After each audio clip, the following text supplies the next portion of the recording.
আলহামদুলিল্লাহ আমার পেজে নন রিকমেন্ডেশন বা রিকমেন্ডেশন সাসপেন্ডেড যে প্রবলেমটা ছিল এটা ফিক্স হয়ে গিয়েছে। লাইক এটার জন্য আমার পেজে কোনো রিচ নাই, কোনো লাইক নাই, কারোর প্রোফাইলে আমার ভিডিওস পৌঁছায় না। সো কিছু করি নাই, জাস্ট কোনো কপিরাইট গান আছে কিনা সেগুলো দেখে পুরো আগের ৩টা অ্যাডমিন আইডি বাদ দিয়ে নতুন একটা অ্যাডমিন অ্যাকাউন্ট অ্যাড করেছি। অ্যান্ড যেই নন রিকমেন্ডেড বা রেকমেন্ডেশন সাসপেন্ডেডের স্ক্রিনশট নিয়েছি, পেজের কোনো ভায়োলেন্স নেই সেই স্ক্রিনশটটা নিয়ে এখানে জাস্ট রিপোর্ট অপশনে গিয়ে রিপোর্ট করে দিয়েছি।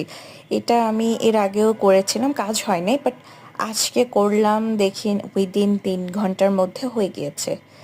আলহামদুলিল্লাহ, আই থিঙ্ক এবার আরও কন্টেন্ট আপলোড করে মজা পাবো। যেহেতু পৌঁছচ্ছে না, সো আমি ভালো নতুন কন্টেন্ট আপলোড করে কোনো মজা পাচ্ছিলাম না। আর একটা পেজ আছে, এখন সেগুলো জাস্ট ঠিক করে এখন খালি